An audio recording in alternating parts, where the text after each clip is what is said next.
नमस्कार, मैं हूं चित्रा त्रिपाठी। शाम के 5 बजने वाले हैं। ये वक्त है आप सभी के पसंदीदा कार्यक्रम दंगल का। आज का दंगल ओबीसी वोट बैंक पर कब्जे की लड़ाई में छोड़े गए एक नए सियासी शिगुफे पर है। 6 दिन पहले महिला आरक्षण बिल पर राज्यसभा में आरजेडी के सांसद मनोज झा ने ओम प्रकाश वाल्मीकि की एक कविता पढ़ी। कविता पढ़ने से पहले और बाद में उन्होंने बाकायदा डिस्क्लेमर भी दिया कि कविता का शाब्दिक अर्थ नहीं लगाया जाए, बल्कि उसके भाव को समझा जाए। लेकिन राजनीतिक दलों की वोट की भूख ने इसमें सियासत सूंघ ली और हफ्ते भर बाद आज फिर से ये विवाद का विषय बन गया है। कारण यह है कि आरजेडी के ही राजपूत विधायक ने मनोज झा के बयान को ब्राह्मण बनाम राजपूत का एंगल दे दिया। इसके बाद बिहार में राजपूत बनाम ब्राह्मण पर सियासी बयानों की होड़ सी लग गई है। कोई राजपूत को आग बता रहा है, कोई मनोज झा को पीटने तक की बात बोल रहा है, कोई लोकसभा घेराव की धमकी दे रहा है। ओबीसी को न्याय और जातिगत जनगणना से शुरू हुई बात बिहार में अगड़ी जाति के 2 वोट बैंक में टकराव और बंटवारे की कोशिश की तरफ बढ़ती हुई दिखाई दे रही है, क्योंकि ओबीसी वोट बैंक पर पकड़ के साथ ही साथ अगड़ी जाति के वोट बैंक में बिखराव बिहार के मौजूदा सत्ताधारी गठबंधन और देश में इंडिया गठबंधन को क्या सूट करता है।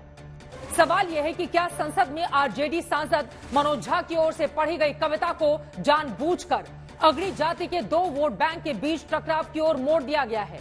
क्या महिला आरक्षण में ओबीसी वर्ग से इंसाफ और महिलाओं के हक की आवाज को दबाने के लिए ये नई राजनीतिक चाल है? क्या देश के करीब 50 से 52% ओबीसी वोट बैंक को साधने के लिए बिहार में 5-5% वोट बैंक वाले ठाकुर और ब्राह्मणों के बीच टकराव की ये सियासत हो रही है? आखिर ठाकुर के कुएं से कौन कौन भर रहा है सियासत का पानी? इसी पर आज के दंगल में होगी बड़ी चर्चा, लेकिन उसके पहले यह रिपोर्ट देखिए। चूल्हा मिट्टी का, मिट्टी तालाब की, तालाब ठाकुर का। आप ठाकुर मारने चले हैं? हमारे सामने इस तरह का बयानबाजी होता तो मैं पटक के मुंह तोड़ता वैसे लोगों का। देश के चुनावी सीजन में संसद में महिला बिल आया तो चर्चा हुई। आरजेडी की बारी आई, मनोज झा बोल रहे थे। विपक्ष पहले दिन से महिला आरक्षण में ओबीसी कोटे की मांग कर रहा था, लिहाजा मनोज झा ओबीसी की बात करते करते जातीय जनगणना का जिक्र करने लगे और जातीय जनगणना के विषय पर बोलते बोलते सामंतवादी सोच तक बात पहुंचा दी। फिर एक ऐसी कविता पढ़ दी जिसके मायने कुछ और थे, मकसद कुछ और था और मतलब कुछ निकाल लिया गया। चूल्हा मिट्टी का, मिट्टी तालाब की, तालाब ठाकुर का। भूख रोटी की, रोटी बाजरे की, बाजार खेत का, खेत ठाकुर का। बैल ठाकुर का, हल ठाकुर का, हल की मूठ पर हथेली अपनी, फसल ठाकुर की। कुआं ठाकुर का, पानी ठाकुर का, खेत खलिहान ठाकुर के, गली मोहल्ले ठाकुर के, फिर अपना क्या, गांव, देश, शहर। मनोज झा ने कविता पाठ से पहले और बाद में साफ भी किया कि इस कविता का किसी जाति से कोई लेना देना नहीं है, न ही ये किसी की भावना को ठेस पहुंचाने के लिए है। वो ठाकुर मैं भी हूँ, वो ठाकुर संसद में है, वो ठाकुर विश्वविद्यालयों में है, वो ठाकुर विधायिका को कंट्रोल करता है। इस ठाकुर को मारो जो हमारे अंदर है। लेकिन सियासी मतलब ये निकला कि ऐसा पाठ करके आरजेडी ने कोशिश की थी कि बीजेपी को सामंतवादी सोच वाली पार्टी करार दिया जाए। ओबीसी वोट के लिए जातीय जनगणना के लिए बीजेपी पर ठीकरा फोड़ा जाए, क्योंकि ओबीसी सबसे बड़ा वर्ग है और वो चट्टान की तरह बीजेपी के साथ डटा है। इस ओबीसी वर्ग ने 2014 के चुनाव में 31% वोट सिर्फ बीजेपी को दिया था और 2019 में तो 37.4% ओबीसी वोट बीजेपी को मिल गए थे, जबकि 2014 में क्षेत्रीय दलों को जहां 39% ओबीसी वोट मिला था तो 2019 में घटकर 26.4% तक हो गया था। ओबीसी वर्ग के मन में बीजेपी के लिए इसी प्रेम को तोड़ने की सियासत में विपक्षी गठबंधन के राहुल गांधी से लेकर तमाम नेता लगे हुए हैं। बार बार जाति के आंकड़े गिनाते हैं, जाति जनगणना की मांग करते हैं। बहरहाल संसद में आरजेडी सांसद मनोज झा के इस कविता पाठ पर तब थोड़ी बहुत सुगबुगाहट हुई, फिर बात आई गई हो गई। लेकिन फिर आरजेडी ने अपने ही एक ठाकुर नेता से मनोज झा के खिलाफ बयान दिलाया। दूसरी तरफ मनोज झा के समर्थन में ट्वीट करके विवाद को नई हवा दे दी। इसके 2 बड़े कारण थे। एक तो ये कि ठाकुर वोट आरजेडी का कोर वोट बैंक नहीं है, दूसरा ये कि ब्राह्मण ने ठाकुर का नाम लिया है तो विवाद ब्राह्मण बनाम ठाकुर करके अगले वोट बैंक में बंटवारा पैदा किया जा सके और बीजेपी जेडीयू के पारंपरिक वोट बैंक के नुकसान का फायदा आरजेडी को मिल सके। ठीक बोला है, एकदम उसका हम समर्थन करते हैं। हम उस कविता के प्रशंसक हैं, उस कवि के प्रशंसक हैं। लेकिन इस सियासत में 2 गफलत हो गई। एक तो ये कि जिसने ये कविता पढ़ी वो आरजेडी के नेता थे, लेकिन ब्राह्मण थे, और ठाकुर पर बयान दिया था। दूसरे आरजेडी के अंदर भी एक ठाकुर नेता थे जो 2 पीढ़ियों से ठाकुरत्व की पहचान के साथ ही सियासत में बरकरार हैं। लिहाजा मनोज झा के विरोध में बयान देने के लिए सटीक पात्र बन गए और मनोज झा के बयान को नाकाबिले बर्दाश्त करार दे दिया। ये सब हम लोग से बर्दाश्त नहीं होने वाला है। खुल करके और जम करके विरोध करेंगे और कान खोल करके सुन लीजिए सब लोग। फिर क्या था, मनोज झा की पढ़ी कविता का कथ्य, कथानक, प्लॉट, एंगल सब कुछ बदल दिया गया। इस विवाद को ठाकुर बनाम ब्राह्मण की सियासी परिचर्चा बना दी गई। अगर हमारे सामने इस तरह का बयानबाजी होता तो मैं पटक के मुंह तोड़ता वैसे लोगों का। ठाकुर आग है, उसको आग मत लगने दो। अगर आग लग जाएगा कोई ऐसा दमकल नहीं बना उसको हम पानी से मिटा देगा। अगले सत्र में लोकसभा को घेरेंगे। ये सवाल जब तक कार्रवाई से, राज्यसभा के कार्रवाई से ये वापस नहीं होता, ये जंग जारी है।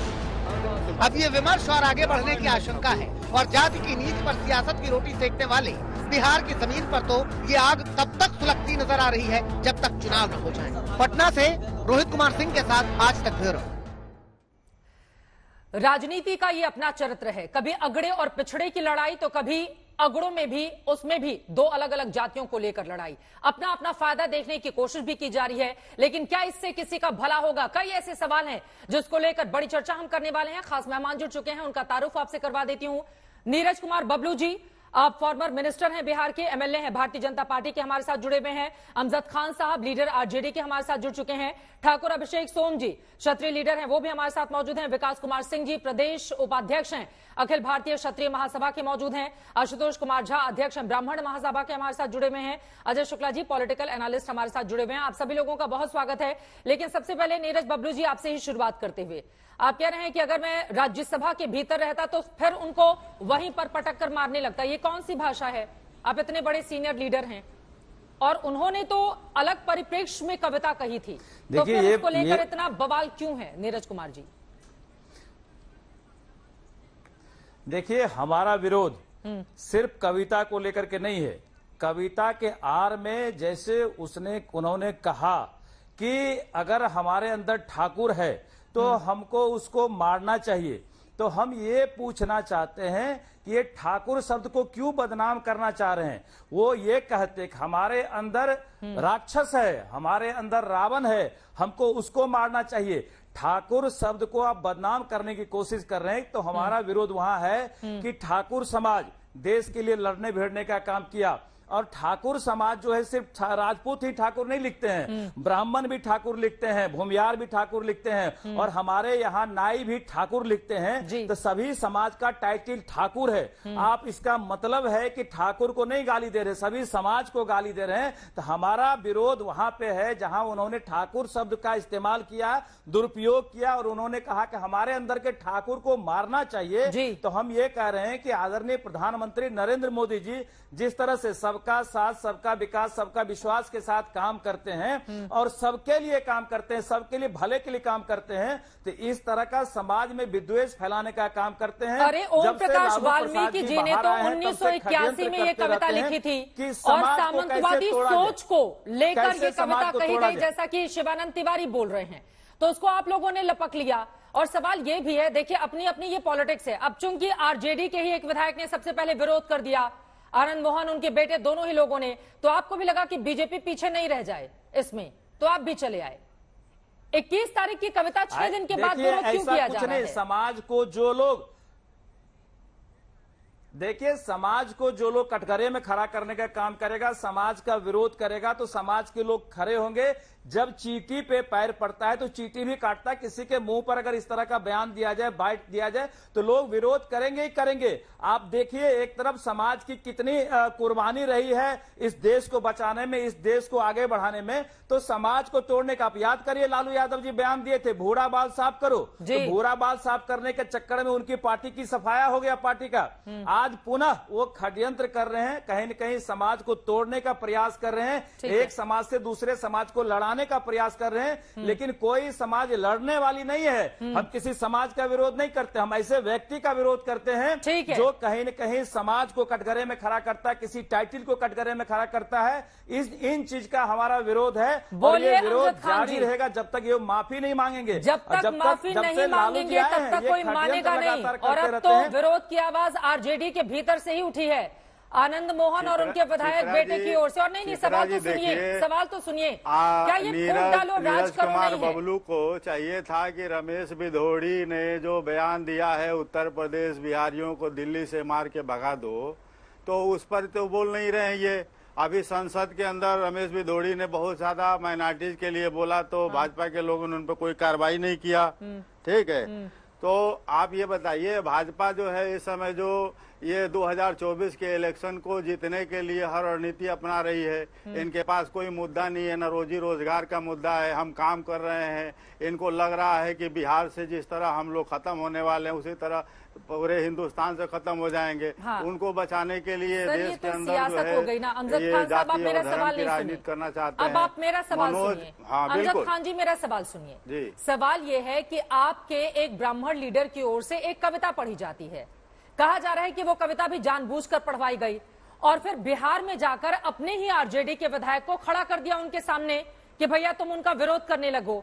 ये स्क्रिप्ट तो नहीं लिखी गई है आरजेडी की ओर से अगड़ा वोट बैंक काटने के लिए? ऐसा नहीं है। और देखिए, मनोज झा प्रोफेसर हैं, एक अच्छे वक्ता हैं, राज्यसभा के सांसद हैं, और उनकी भाव ऐसी नहीं हो सकती है। और ये जो है उन्होंने कविता सुनाया है, कोई राजनीतिक उन्होंने भाषण नहीं दिया है। तो चेतन आनंद जो बोल रहे हैं गलत बोल रहे हैं। देखिए, और हमारी पार्टी में सर्व समाज की चूड़ी पहनकर नहीं बैठेंगे, समाज के लिए हमारी पार्टी काम कर रही है।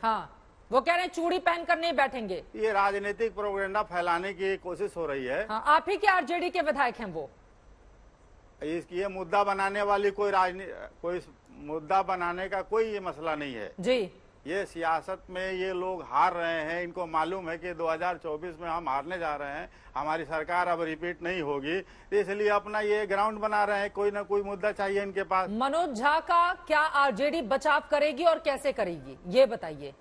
अगर खुद पार्टी के भीतर से ही उनको लेकर बगावत होने लगे। कहा है वो एक कविता है, कोई राजनीतिक भाषण नहीं कहा है। उन्होंने इस तरह की कोई बात नहीं की है कि किसी भी एंगल से ठाकुर समाज के लोगों को हाथ पहुंचाया जाए, क्योंकि हम जानते हैं कि हिंदुस्तान हमारा देश सभी जाति धर्मों को साथ लेकर चलता है और राष्ट्रीय जनता दल सभी धर्मों का सम्मान करती है।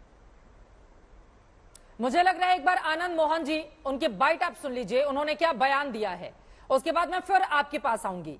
जेल से लौटने के बाद वो भी राजनीति में अपनी सक्रियता को बहुत बढ़ाना चाहते हैं, ठीक है? नहीं, एक बार फिर से सुन लीजिए, दरअसल आप सही सवाल का जवाब नहीं दे रहे हैं। एक बार सुन लेते हैं, उसके बाद चर्चा में आगे बढ़ेंगे। ये चुभने वाली बात थी, हमको आश्चर्य लगा कि लोगों ने इसे सहन कैसे किया। अगले सत्र में लोकसभा को घेरेंगे, लाखों लोगों के साथ घेरेंगे। ये सवाल जब तक कार्रवाई से, राज्यसभा के कार्रवाई से ये वापस नहीं होता, ये जंग जारी रहेगी। अमजद खान जी वो कह रहे हैं जंग जारी रहेगी, कार्रवाई कीजिए मनोज झा पर। तो मैंने अभी तो कहा है कि इसको मुद्दा बनाने की कोशिश की जा रही है और मनोज झा ने इस तरह का कोई बात नहीं की। कविता वो सुना रहे थे, कविता का भाव इस तरह का नहीं है। अरे आप ही के नेता उठा रहे हैं को अगर किसी जात से जोड़ दिया जाए तो ये तो वो हमारी पार्टी उसको देखेगी, समझेगी। अगर इस तरह की बात होगी तो हम बैठकर बात करेंगे इस पर। 21 तारीख को कविता पाठ हुआ राज्यसभा में। 6 दिनों के बाद बिहार की पूरी सियासत को क्या उलझाने की कोशिश की जा रही है। एक बार नीरज कुमार बब्लू जी के पास में लोकसभा में सांसद रमेश भिदोड़ी जी भाषण दे रहे हैं, इतना अनर्गल बात करते हैं, उन पर तो कार्रवाई हो नहीं रही है। हाँ ठीक है, मैं जवाब ले लेती हूँ। कार्रवाई हुई नहीं, रमेश भिदोड़ी के खिलाफ कार्रवाई नहीं हो रही है, उस पर भी जवाब दीजिए नीरज कुमार बब्लू जी। और वो कह रहे हैं पार्टी का अंदरूनी मामला है, देख लिया जाएगा, सब ठीक कर लिया जाएगा। देखिए हमारा ये कहना है कि जिस तरह से मनोज झा जी सीधे तौर पे ठाकुर शब्द को कह रहे हैं कि हमारे अंदर का ठाकुर, आप किसको बदनाम कर रहे हैं? क्या कर्पूरी ठाकुर जी को बदनाम कर रहे हैं? क्या जो ठाकुर समाज है उनको बदनाम करना चाह रहे हैं?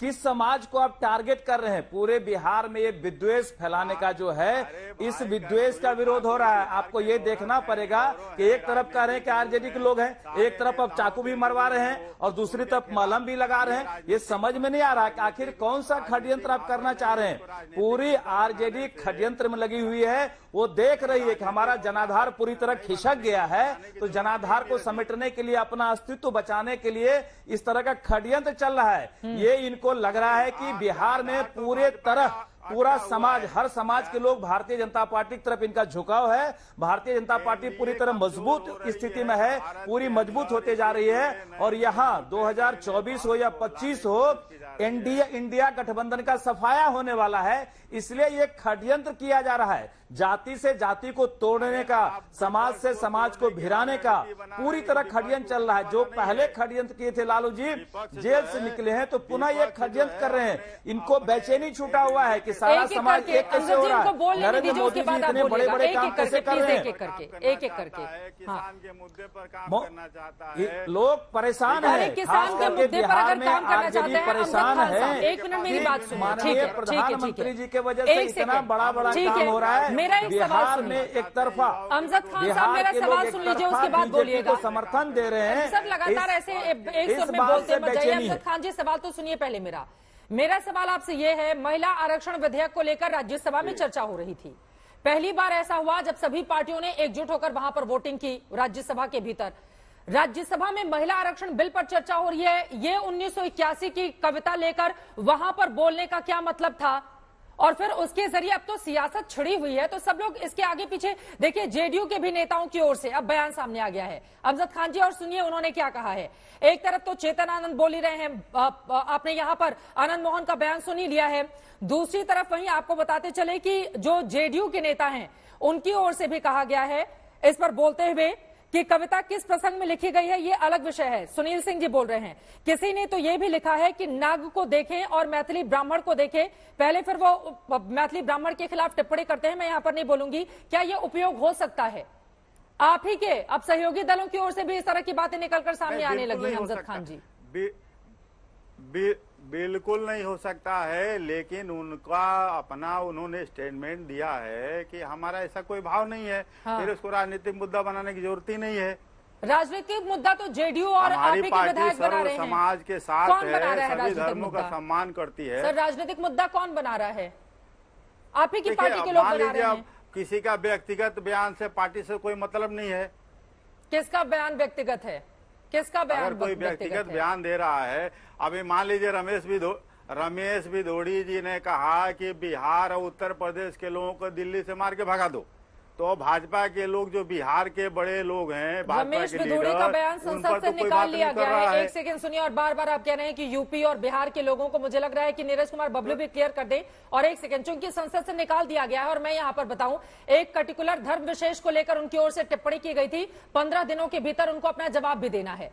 और रमेश भिदोड़ी का बयान पूरी तरह से गलत था, उनके ऊपर कार्रवाई होनी चाहिए, ये स्टैंड हमारा पूरी तरह से कायम है। लेकिन अभी जिस पर चर्चा हो रही है उसके बारे में तो बोलिए। नहीं तो ये अभी जिस पर चर्चा हो रही है उस पर तो बोलिए। ये राज्यसभा का नहीं, मैं बोल रहा हूँ, राज्यसभा के अंदर प्रोटोकॉल है। राज्यसभा के जो सभापति हैं उसको देखेंगे, अगर उनको लगता है कि ये गलत है तो उस पर कार्रवाई होगी। लेकिन पहले राजनीतिक मुद्दा इसको बनाने की कोई जरूरत नहीं है, क्योंकि मनोज झा एक पढ़े लिखे हैं और प्रोफेसर हैं, राज्यसभा के सांसद सही कौन बोल रहा है? और इस तरह का अगर स्पीच दे ही नहीं सकते, मनोज झा या चेतन आनंद, सही कौन है? आर्यू नीरज जी, सही कौन बोल रहा है? राजनीतिक स्टैंड बनाने की कोशिश की जा रही है, राजनीतिक मुद्दा नहीं है। और हमारी पार्टी, आपको भी समझ में नहीं आ रहा है कि हम इधर रहे उधर रहे, सम्मान करती है। समझ में आ गया अमजद खान जी, इसीलिए कहा जाता है तोल मोल के बोल हर एक नेता के लिए। मैं बाकी मेहमानों के पास जाऊंगी, उसके पहले बबलू जी आपके पास आते हुए, अब बीजेपी से भी पलटकर सवाल पूछा जाएगा ना कि आप लोगों को भी तो 6 दिन के बाद याद आ रहा है इस मुद्दे का, क्यों नहीं 21 तारीख से ही विरोध किया अगर लग रहा था कि ये बयान गलत है तो? देखिए सबसे बड़ी बात है कि ये कह रहे हैं कि मनोज झा जी पढ़े लिखे हैं, मैं तो ये कहना चाह रहा हूं कि कुछ आर्टिफिशियल जो इंटेलिजेंट अपने आप को कर इंटेलेक्चुअल कह रहे हैं, इसी तरह के लोग राज्यसभा में ये लोग भेजते हैं और कहीं न कहीं समाज को टारगेट करवाते हैं, समाज में विद्वेष फैलाने का षड्यंत्र रच करके इस तरह का बयान दिलवाते हैं। मैं सीधे तौर पे पॉइंट पे आना चाहता हूं, क्या उन्होंने ये नहीं कहा कि हमको अपने अंदर के ठाकुर को मारना चाहिए? वो क्या इसका संदेश देना चाह रहे हैं कि उनके अंदर में कौन सा ठाकुर बैठा हुआ है? क्या कर्पूरी ठाकुर बैठे हुए हैं उनको मारना है? क्या और कोई दूसरे ठाकुर बैठे हैं उनको मारना है? क्या अति पिछड़ा समाज को मारना है? क्या अग्रे समाज को मारना है? ये संदेश क्या देना चाहते हैं? अगर वो कहते कि हम रावण को मारना है, राक्षस को मारना है, तो हम मानते। कविता में तो कहीं ऐसा नहीं है कि ठाकुर को मारना है, कविता अलग है। लेकिन कविता से इतर इन्होंने कह रहे हैं कि हमको अपने अंदर के ठाकुर को मारना है।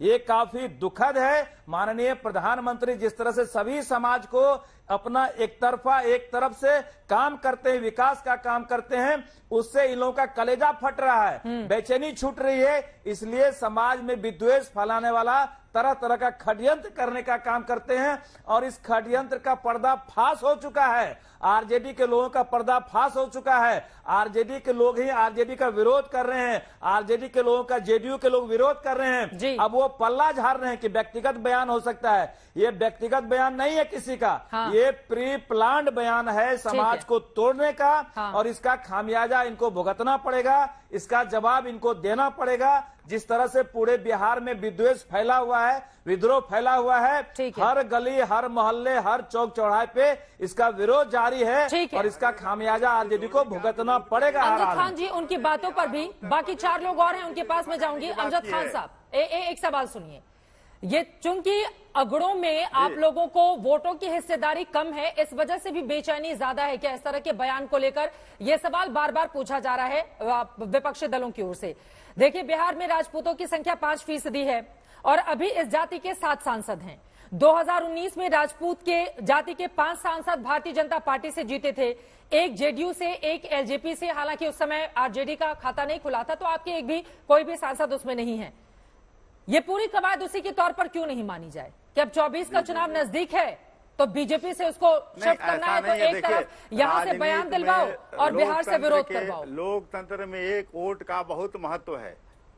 देखिए, लोकतंत्र में एक वोट का बहुत महत्व है, इसलिए हम ये नहीं कह सकते हैं कि किसी भी जात का अगर कोई परसेंटेज कम है तो उसके लिए उचित भागीदारी नहीं होगी। देखिए, जो भी जातियां हैं, धर्म है, उसका कोई मतलब नहीं है। लोकतंत्र है, लोकतंत्र में एक वोट का अपना अस्तित्व है और एक वोट से सांसद बन सकता है, सांसद हार सकता है, विधायक बन सकता है, विधायक हार सकता है। इसलिए हम वोट का सम्मान करते हैं और जाति धर्म की राजनीति से अलग हटकर हम राजनीति करना चाहते हैं और राजनीति कर भी रहे हैं। हम सभी धर्मों के लिए काम कर रहे हैं, सभी जातियों के विकास के लिए काम कर रहे हैं। हमारा एजेंडा रोजी रोजगार का है, विकास का है, स्वास्थ्य का है, सड़क का है, नाली का है, नवदान का है। ये लोग 15 साल से बिहार में सरकार चला रहे थे, तो इन्होंने उस समय तो तमाम चीजें 15 सालों में सरकार जो चला रहे थे, दोनों से ही पूछ लिया जाएगा ना, जेडीयू आपके साथ ही अभी और बीजेपी से भी पूछ लिया जाएगा। लेकिन अब थोड़ा चर्चा को और विस्तार देते हुए चारों मेहमान हमारे साथ जुड़े हुए हैं, उन लोगों के पास आते हैं। सब नहीं हो रही है ना विकास की राजनीति, वहां पर अगड़ों पिछड़ों की राजनीति हो रही है, या फिर जातिगत जनगणना कराओ या फिर ये कराओ। आप तो गरीब को गरीब देखकर आप उसका विकास नहीं करना चाहते हैं ना सर। इनके पास कोई मुद्दा नहीं होता है, तो ये जो है अगड़ी पिछड़ी की राजनीति करते हैं। ठीक है, ठीक है। ठाकुर अभिषेक सोम जी हमारे साथ जुड़े हुए हैं, बाकी मेहमानों की टिप्पणी ले लेती हूँ। अभिषेक सोम जी, एक ब्राह्मण के तौर पर वो कविता पढ़ी है राज्यसभा के भीतर सांसद साहब ने, या आपको लग रहा है कि आरजेडी के नेताओं की ये स्क्रिप्ट है? क्या समझ में आया? देखिए, चित्रा जी जो क्षत्रिय समाज को अपमानित करने का काम किया है, मैं तो कहूंगा हो सकता है लालू जी ने कहा होगा, तभी इस तरह का इन्होंने, मनोज झा ने ये इस तरह की गंदगी फैलाई है और पूरे क्षत्रिय समाज को अपमानित करने का काम किया है। आप बताइए, क्षत्रिय समाज की वजह से आज जो लोकतंत्र है, जो देश है, हिंदुस्तान की जो तस्वीर उभर कर आई है पूरी दुनिया में, उसमें क्षत्रिय समाज का सबसे बड़ा योगदान है। क्षत्रियों ने अपनी रियासतों को दान कर दिया इस हिंदुस्तान को बनाने के लिए, इस भारत का निर्माण करने के लिए, और यहां तक कि अपनी जमीन जायदाद को भी पिछड़ों में बांट दिया कि भाई तुम आगे बढ़ो, उनके लिए स्कूल, हॉस्पिटल, कुएं पर बात चल रही है कि कुआं ठाकरों का, अरे भाई हमने तो अपना सब कुछ दे दिया इस देश के लिए, यहाँ तक कि हम इस देश के लिए अपनी मतलब देश के दुश्मनों से लड़ रहे हैं। और ओम प्रकाश वाल्मीकि ने लिखी थी और बार बार वो इस बात को क्लैरिफाई भी कर रहे हैं कि किसी जाति विशेष के खिलाफ नहीं बोल रहा हूं मैं। राज्यसभा के भीतर शुरुआत में भी आखिर में भी उन्होंने बोला है। बिल्कुल बोल रहे हैं। देखिए चित्रा जी बिल्कुल बोल रहे हैं। और ये एक जातिगत विशेष रूप से ये जातियों को तोड़ने का काम कर रहे हैं। ये एक पॉलिटिकल साजिश है, ये राजनीतिक षड्यंत्र है। और हो सकता है इनकी परवरिश भी अगर क्षत्रिय ना होते तो मनोज झा भी ना होते, लालू यादव भी ना होते, हम भी ना होते, कोई भी ना होता। इस देश के निर्माण में सबसे बड़ी भागीदारी है तो क्षत्रिय समाज की है। और क्षत्रिय समाज को ये लोग अपमानित कर रहे हैं। इन जैसे राक्षसों को सबसे बड़ी सजा देनी चाहिए। आशुतोष कुमार झा जी, ठीक है, आपकी बात हो गई। आशुतोष कुमार झा जी, क्या जरूरत है इस तरह का बयान देने की, जैसा कि वो सवाल पूछ रहे हैं? देखिए, सबसे पहले तो हम ये कहेंगे कि मनोज झा जी अपने को कभी भी ब्राह्मण मानते ही नहीं हैं और ब्राह्मण समाज भी उनका कोई नोटिस आज तक नहीं लिया। अरे ब्राह्मण इसलिए कि वो तो अपने बेटा के उपनयन तक कराने के लिए तैयार नहीं थे। लालू जी ने कार्रवाई क्यों नहीं करी है? एक सेकंड, मेरी बात समझिए दीजिए प्लीज, उनको बोल लेने दीजिए। आप बोले आशुतोष झा जी, वो राजनीतिक नहीं है, ठीक है, वो आशुतोष कुमार झा जी हैं, ठीक है, वो अध्यक्ष ब्राह्मण महासभा के सुन लेते हैं जी। बोले आशुतोष जी सही बोल रहे हैं। हमारा कहना है, हाँ, हमारा कहना है कि कोई ब्राह्मण मनोज झा जी का नोटिस नहीं लेने जा रहा, लेकिन ये चेतन आनंद जो सामाजिक विद्वेष फैलाने की कोशिश करते हैं। अभी मोहम्मदपुर कांड हुआ था मधुबनी में, 5 नरसंहार हुए थे, वो जाकर के ब्राह्मण और वर्सेस राजपूत करने लगे और उससे करनी सेना आकर के घर जला दिया। तब ब्राह्मण महासभा के लोगों ने उसमें इंटरवीन किया कि नहीं, हम जातीय संघर्ष नहीं होने देंगे, हम लोग कभी भी ब्राह्मण जातीय संघर्ष नहीं होने देगा। आप क्यों इसको जातीय हवा दे रहे हैं? हम कह रहे नहीं, हमारा कहना है कि जब क्षत्रिय राजा, अरे हम सुनिए, हम गए थे, उसमें सिर्फ क्षत्रिय की नहीं थी, उसमें साहू जी की भी हत्या हुई थी और उसमें हत्या कर दी जाती है और आप यहाँ पे टीवी पर ज्ञान बांट रहे हैं। आपको पता नहीं है वो ब्राह्मणों ने नहीं किया था, सब जाति थे उसमें सिर्फ आप उनको, अरे कह रहे हम जब बोल रहे हैं तो आप मत बोलिए, हम जब बोल रहे हैं तो रिबेट मत कीजिए। आप लोगों ने वैसा किया था, जाके घर जला दिया था ब्राह्मणों का, उनको बेदखल और हम कर रहे हैं, सुनिए आप यहाँ पे, अरे हम सुनिए, मेरी बात सुनिए, हम कह रहे हैं कि अरे याद कीजिए ना कि जब मुगल सम्राट से छत्रसाल आपके क्षत्रिय थे और जब पंत प्रधान पेशवा बाजीराव उनको चिट्ठी लिखा था आपके क्षत्रिय सम्राट ने कि मुगल से बचाइए, कहा जा रहे हैं मौजूदा वक्त में रहते हैं, मुझे लग रहा है आप लोग भटक जा रहे हैं। एक सेकंड सर, भटकते नहीं है, मौजूदा वक्त में रहते हैं, पॉलिटिक्स होती है हर चीज के पीछे। एक सेकंड सर, एक सेकंड मेरी बात सुनिए, एक सेकंड सर, एक सेकंड मेरी बात सुनिए। आशुतोष कुमार झा जी, आप क्यों नहीं मानेंगे कि वो मनोज झा जी, आप कह रहे हैं कि नहीं ब्राह्मण समाज उनको ब्राह्मण नहीं मानता, क्यों सर्टिफिकेट दे रहे हैं आप उनको, क्या कहना चाहते हैं इसके जरिए?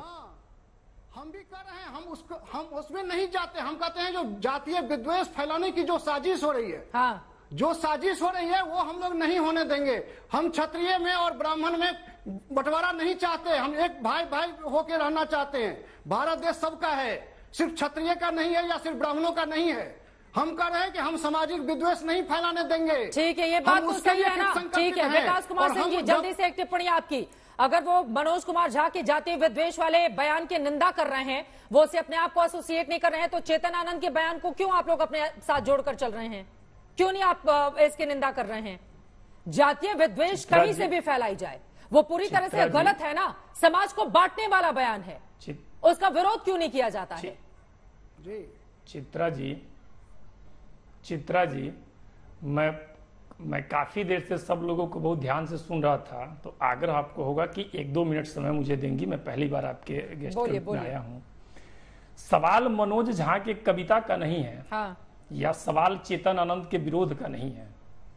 मनोज झा ने जिस ढंग से यह सवाल उठाया, ये आज का मुद्दा नहीं है। मनोज झा में रावण रिफ्लेक्ट हो रहा है कि वो रावण को मानने वाले लोग हैं। राम पे उंगली तब भी उठा था, आज कौन सा बड़ा सवाल है।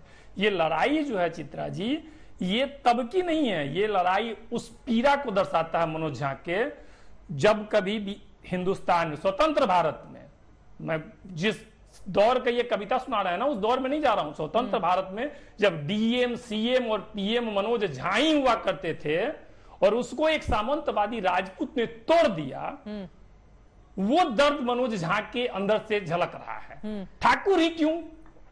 क्योंकि ठाकुर एक सिंबॉलिक है। हाँ। ये तो फिल्मों में दिखाया जाता है, यहां तक दिखाया जा रहा है, और संसद में भी ये बातें होने लगी करती है, वो तो भूल रहे हैं किसी 2009 में जब आरजेडी पिछड़ों की पॉलिटिक्स करती है, वो नहीं कर रही है वो मनोज झा को। अरे आप उनका ट्विटर अकाउंट उठाकर देखिए, ट्वीट किया गया है आज फिर उनकी बातों को कहते हुए कि बहुत शानदार भाषण है। देखा नहीं है इसका मतलब आपने। 2 मिनट सुन लीजिए। हाँ बोलिए, नहीं बीच में सवाल तो पूछूंगी ना आपसे। वो जिस पार्टी के राज्यसभा सदस्य हैं जी, चित्रा जी, वो जिस पार्टी के राज्यसभा सदस्य हैं, उस पार्टी को 2009 में कुल 4 सांसद आए थे, जिस 4 में 3 राजपूत सांसद थे। उसमें रघुवंश बाबू, जगदानंद सिंह और पवनाथ सिंह थे।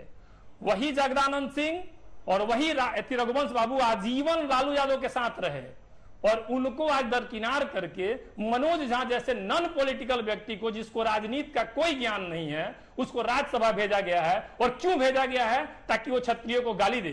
वो वक्त याद कीजिए जब देश में सारे लोग, सारे दल स्वर्ण आरक्षण का समर्थन कर रहे थे, तो ये मनोज झा खड़ा होकर विरोध कर रहा था। क्या उस स्वर्ण आरक्षण में ब्राह्मणों का आरक्षण नहीं मिलना था, केवल राजपूतों को मिलना था? ये मनोज झा, आज एक विधायक मात्र ब्राह्मण है जिस पार्टी में मनोज झा हैं। 10 विधायक हैं राजपूत समाज के।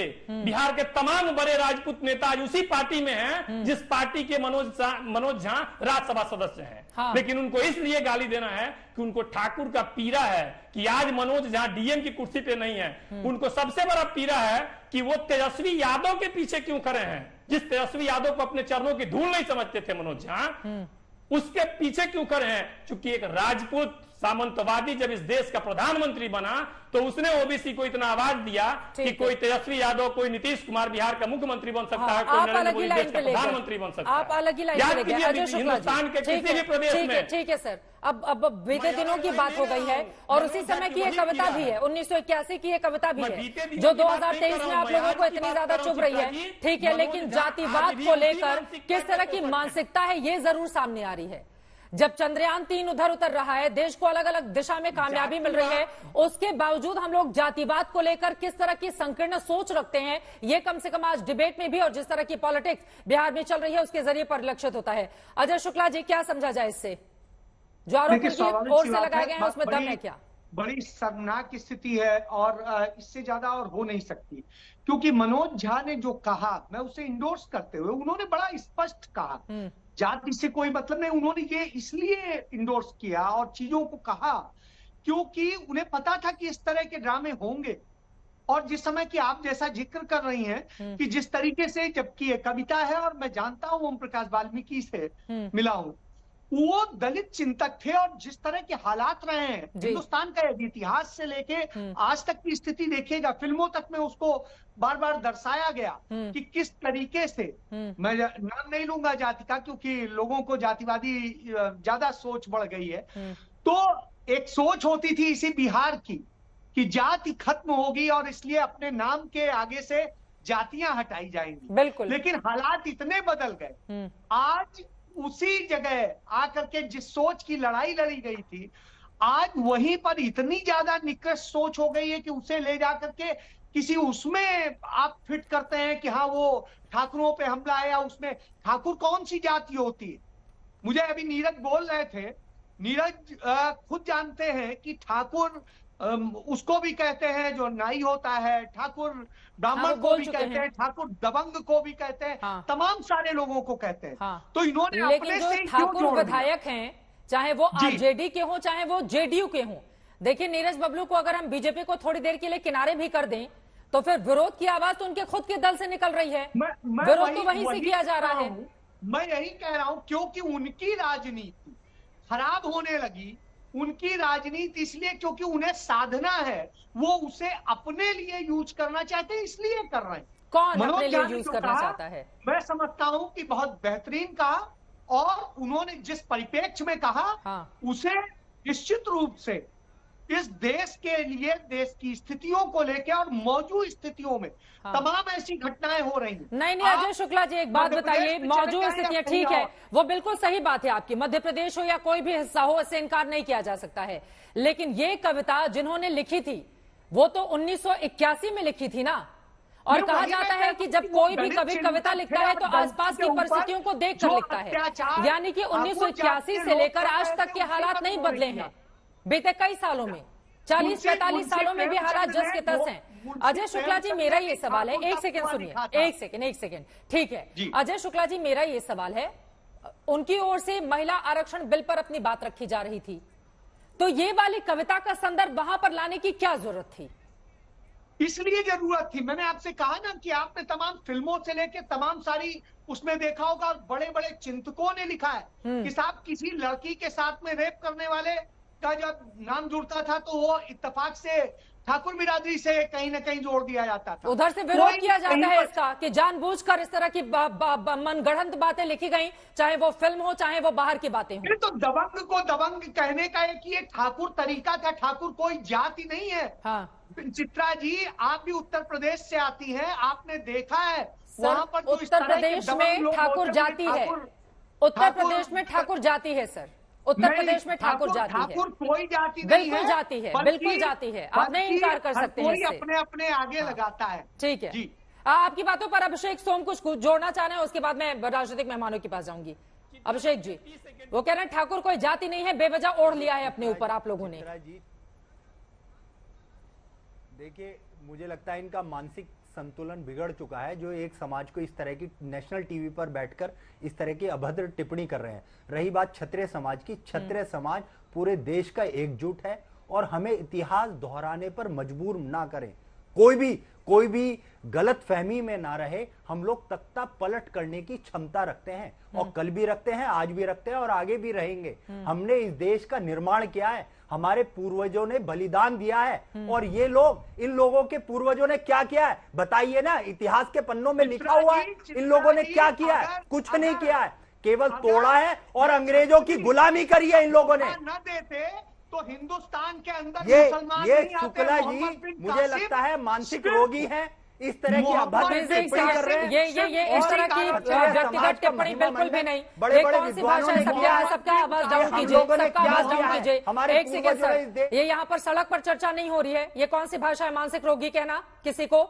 बिल्कुल गलत बात है, बिल्कुल गलत बात। और मुझे तो लग रहा है कि समाज से मानसिकता इस तरह की तभी जाएगी जब आप जैसे पढ़े लिखे लोगों के भीतर भी कम से कम जातिवाद का जो कीड़ा इस वक्त बैठा हुआ है वो खत्म होगा।